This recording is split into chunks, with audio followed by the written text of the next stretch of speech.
अस्सलाम वालेकुम। I hope आप सब लोग ठीक होंगे। और आज फाइनली वो दिन है जिसका मुझे 15 दिन से इंतज़ार था, बरसों से नहीं।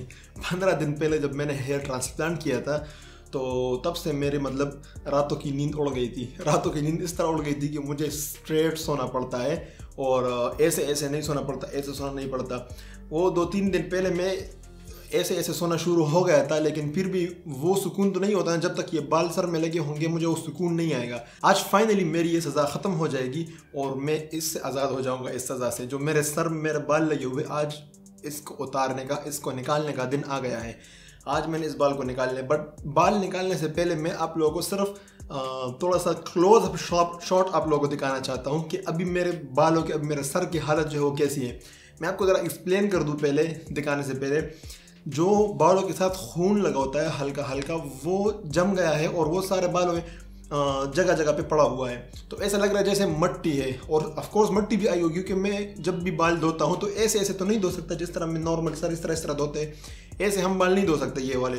तो इसमें अगर मट्टी भी पड़ी होगी वो भी ऐसे ऐसे जमोगी। और इस बाल जो खून के साथ साथ, मतलब खून के डॉट्स जो होते हैं वो भी पड़े होते हैं, ड्रॉप्स जो होते हैं।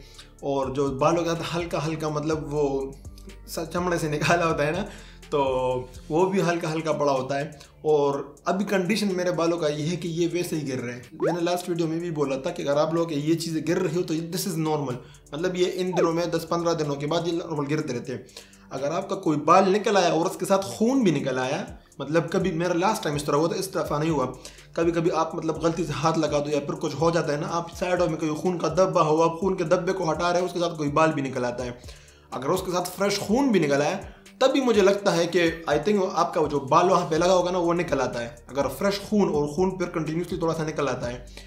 ऐसा अगर ना हो, सिर्फ सूखे बाल गिर रहे हैं, तो ये इसके बारे में टेंशन लेने की जरूरत नहीं है। जिस नॉर्मल मोस्ट ऑफ जो बाल जो ग्राफ्ट मैंने लगाए होंगे उसमें इंशाल्लाह मोस्ट ऑफ के जो ग्राफ्ट्स होंगे वो जड़ें उसकी लग गई होगी। लेकिन जो अब ऊपर के जो बाल हैं ये गंध के साथ ऊपर वे सर पे पड़े हुए हैं, इसको आज हमने निकालना है। और जब ये निकल जाएंगे तो फिर आई एम फ्री।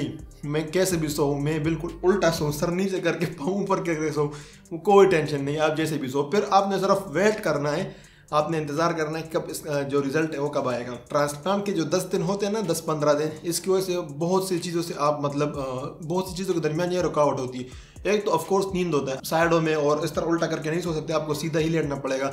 दूसरा, जब ये आप बाहर जाते हो, मुझे तो इसमें कोई शर्म महसूस नहीं होती, लेकिन जब भी फिर भी आप बाहर जाते हो तो लोग इस तरह मतलब दूर दूर से देखते रहते हैं। स्टार्ट में तो बहुत मतलब शायद मैंने कभी ध्यान नहीं दिया, क्योंकि मैं ध्यान नहीं देना चाहता था। बट दूर से देख के वो भी सोचते होंगे ये क्या है, ये घूम रहा है, पीछे से भी खून के डॉट्स लगे हुए, ऊपर भी खून के डॉट्स लगे हुए, क्या है, क्या हो गया इस बंदे को। तो ये बहुत बड़ा झंझट है, ये भी ख़त्म हो जाएगा। तीसरी चीज़, जो आपके घर में बच्चे होते हैं, आप उनको ना अपने करीब आने दोगे ना आप खुद उनके करीब जाओगे।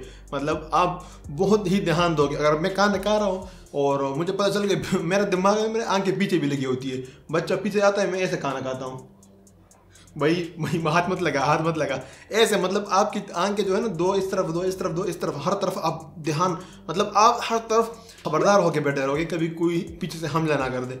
तो ये एक बहुत बड़ा मेरा टेंशन ख़त्म हो जाएगा। और ऑफ कोर्स चौथी चीज़, नहाना अच्छी तरह प्रॉपर नहाऊंगा मैं थोड़ा सा, क्योंकि सर में जब से मैंने बाल लगे हुए सर पे, वैसे ऊपर से जाग डाल के, पानी डाल के वो क्या नहाना है। ऊपर मेरा सर जो है ना, मुझे इस तरह मेरे सर पे तोप उल्टी देगची रखी हुई है, अजीब सा मुझे हैवी फील हो रहा है। तो ये सारा आज ख़त्म हो जाएगा, मैं इन सब से फ्री हो जाऊँगा। और आप में से जिन जिन लोगों ने भी ट्रांसप्लांट मेरे साथ या उन्हीं दिनों में किया था, इंशाल्लाह आप लोग अभी आज के दिन या कल परसों में आपका भी ख़त्म हो जाएगा। बट ये दिन जो होते हैं ना, ये आपके लिए बहुत बड़ी जो फ्यूचर में खुशी लेकर आती है ना, तो इसके लिए ये कुर्बान। सबसे पहले आपको थोड़ा सा क्लोजअप शॉट दिखाता हूँ। अगर आप लोग क्लोजअप शॉट नहीं देखते तो 2-3 मिनट तक स्किप कर लो, क्योंकि इसमें थोड़े से कचरा पड़ा होगा, शायद आप लोगों को बुरा लगे, बट क्या कर सकते हैं, इसको हम ट्रांसप्लांट वालों सबका आई थिंक ये हाल होता है। हाँ, शायद जो कोई डॉक्टर के करीब रहता हो और रोज़ सफाई के लिए जाता हो, वहाँ पर जो प्रेशर से वो परफ्यूम जो स्प्रे करते हैं प्रेशर के साथ, उससे उनके शायद कचरा वचरा जाता हो। लेकिन जब आप पर्सनली अपने घर में इसको धोते हो तो आपकी इतनी हिम्मत नहीं होती कि आप हाथ इसको टच कर दो। इतना खर्चा किया होता है, इतनी तकलीफ सही होती है, तो आपकी हिम्मत नहीं होती कि आप इसको टच कर दो और उसको कचरा निकाल दो, कचरे के साथ और बाल भी निकल आएगा। तो वो हम नहीं कर सकते, तो मैंने ज़्यादा अच्छी तरह नहीं धोया, तो उसमें कचरा वचरा बहुत सारा होगा। तो ज़्यादा ये नहीं करना कि ओह ये क्या है इतना गंदा, सिर्फ वो होता रहता है, सब जितनी भी ट्रांसप्लांट की होती है सबका होता है। सफाई से पहले मैं आप लोगों को ज़रा जो मेरा डोनर साइड है जहाँ से बाल निकाले हैं उस हिस्से का ज़रा दर्शन कराता हूँ, बल्कि पूरे सर का दर्शन कराता हूँ, क्योंकि मुझे लगता है अभी तक जितने भी मैंने वीडियोस बनाए हैं उसमें मैंने पिछले हिस्सा जो है ना डोनर साइड वो नहीं दिखाया। तो आप लोग ज़रा वो भी देख लो। तो घूम जाओ भाई।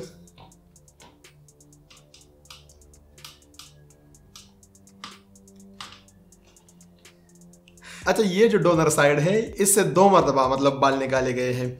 लास्ट टाइम जब फर्स्ट टाइम मैंने ट्रांसप्लांट किया तो जो डोनर साइड है पिछले हिस्सा उससे ज़्यादा फोकस, उस पर ज़्यादा फोकस था, उससे ज़्यादा बाल निकाले थे। अभी सेकेंड टाइम ट्रांसप्लांट में उससे थोड़े बहुत बाल निकाले हैं उधर उधर से, और ज़्यादा फोकस साइडों पे किया है, यहाँ से ज़्यादा बाल निकाले हैं।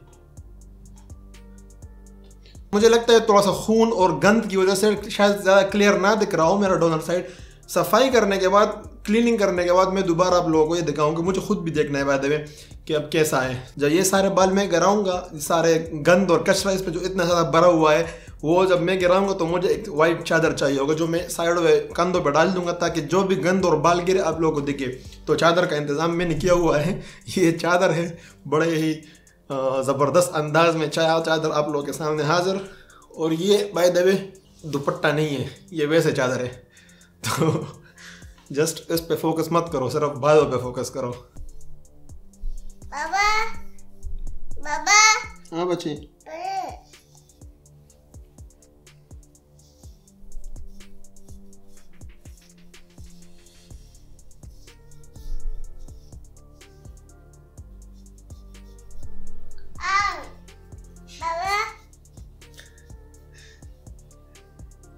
साफ करते करते मुझे पसीना आ गया है, क्योंकि बड़ा ये डेंजरस काम है।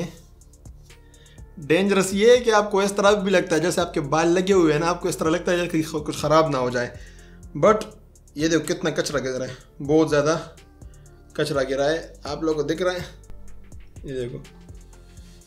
हाँ बच्चे नाया, ये मुझे मेरी बेटी बार बार पुकार रही है, इसको भी सुकून मिल जाएगा, क्योंकि कब से मैं इसको मना कर रहा हूँ, ये कब से टच कर रही है मेरे बालों को। आई थिंक ये बहुत सख्त हो गया है, तो ये मैं जाते नहाता हूँ, जब ये गीला हो जाएगा, ये खून के स्पॉट्स है ना सारा, वो वाला गंद है, वो सूख गया है, वो नहीं गिर रहा है इस तरह। तो गीला जब हो जाएगा फिर शायद निकल जाएगा। बाकी मैं आराम से ये देखो उसके पे हाथ पैर रहा हूँ, जितना गिरना था वो गिर गया है, बाकी नहाते वक्त गिरेगा। फोर्स नहीं कर सकते उसको, आप ज़बरदस्ती तो निकाल नहीं सकते, तो हल्के हल्के हाथ में करना है। जो गिरेगा वो गिरने दो, जो नहीं गिरेगा वो अपने टाइम पे गिरेगा फिर। बट वो टेंशन वाला टाइम ख़त्म हो गया, कभी टच नहीं करना, कुछ ख़राब हो जाएगा, वो टाइम ख़त्म हो गया। कोई खून वून नहीं आ रहा, तो इसका मतलब है सारे बाल लगे हुए हैं। अभी देखो इस पर मैं इस तरह हाथ पैर सकता हूँ। मेरा एक्सप्रेशन देख के मुझे भी ऐसे लग रहा है कि यार ये क्या है, क्योंकि यार दिल में एक डर होता है ना कि बालों को, मतलब ये बाल लगाए हुए 10-15 दिन, तो ये सारा खून था, अभी आप टच कर रहे हो तो ये क्या सीन है इस तरह, मतलब दिल तो नहीं मानता ना। आप लोगों ने कहीं जाना नहीं है, मैं आता हूँ नहा के साफ़ करके इसको, आप लोगों को फिर साफ अपना सर दिखाता हूँ कि सफाई के बाद कैसा। 1 hour later. सफाई हो गई और मैं बहुत ही ज़्यादा लाइट फील कर रहा हूँ। और 2-3 चीज़ें इंपॉर्टेंट आप लोगों के साथ शेयर कर दूँ। पहले है कि टू बी ऑनेस्ट मैं मतलब एक्सपेक्ट नहीं कर रहा था, मुझे लगा था सारे जो गंद वाले बाल है ना जिसके साथ खून वून लगे हुए वो सारे गिर जाएंगे, लेकिन वो सारे नहीं गिरे। अब भी मतलब कुछ इस तरह फील हो रहा है मुझे सख्त, और वो जिसके साथ खून वो चीज़ें लगी होती है ना, वो अब भी मुझे फील हो रहा है, लेकिन वो इतनी सख्त है कि उसका आप ज़बरदस्ती नहीं कर सकते। ये आप लोगों के लिए भी एडवाइस है, जब आप ये लोग वॉश कर रहे हो 15 डेज़ के बाद, तो बिल्कुल जज्बात में आए कि ऐसे ज़्यादा मत कर रहे हैं, आराम आराम से धो लो। जो बाल गिर रहे हैं उनको गिरने दो, जो नहीं गिर रहे 2-3 वॉशेज़ में गिर जाएंगे। तो थोड़ा सा इसके साथ थोड़ा सा नरमी वाला बर्ताव करना है। बाकी बहुत फ्रेश में फील कर रहा हूँ, अच्छा फील कर रहा हूँ मैं। और ये मैं आप लोगों को थोड़ा सा डोनर साइड दिखाऊँ। अभी यहाँ से इस दफ़ा मेरे ज़्यादा बाल निकाले थे और यहाँ से बहुत बाल निकाले थे और पीछे से भी निकाले थे। 15 डेज़ के बाद अब आप मतलब हेलमेट कैप वगैरह सब पहन सकते हो। अभी ये मुझे याद आ गया लास्ट टाइम भी इस तरह था। अब ये आराम से 1 महीने के अंदर जब मैं ऐसे करूँगा, ये इससे बाल वाल इस तरह जड़ेंगे और ये जो सूखे सूखे बाल हैं ये आहिस्ता आहिस्ता जड़ेंगे। आराम से 1 महीने के बाद सारे जड़ जाएंगे और यहाँ से मैं सारा टकला हो जाऊँगा और मुझे तब लगा कि शायद मैं गंजा हो रहा हूँ, बट वो इस तरह केस नहीं है। उस पर इंशाल्लाह फ्यूचर में बात करेंगे जब ये सिचुएशन आएगा। टेंशन वाला टाइम ख़त्म हो गया। अभी हमने लेना है मेडिकेशन पूरे 6 महीने तक, जो जो दवाइयाँ लेनी है। इंशाल्लाह नेक्स्ट वीडियो में आप लोगों के साथ वो सारा शेयर करूंगा, कौन कौन से मेडिकेशन मैंने भी लेना है, ऑयल कौन सा लेना है, मसाज वो कैसा करना है, वो सारा इंशाल्लाह मैं नेक्स्ट वीडियोस में आप लोगों के साथ शेयर करूंगा। क्योंकि जो मेडिकेशन होते हैं वो 12 दिन के बाद, मतलब 2 हफ्ते के बाद शुरू होते हैं। स्टार्ट में तो सिर्फ पेन किलर्स होते हैं। असल जो मेडिकेशन हेयर ट्रांसप्लांट वाले होते हैं ना, हेयर ग्रोथ के लिए और मजबूती के लिए, वो 2 वीक्स के बाद शुरू होता है वो सारी दवाइयाँ। इंशाल्लाह नेक्स्ट वीडियो में आप लोग के साथ वो शेयर करूंगा। बाकी I think that's it for this video और मुझे अपने दुआ में याद रखें। मिलते हैं नेक्स्ट वीडियो में। अल्लाह हाफिज़।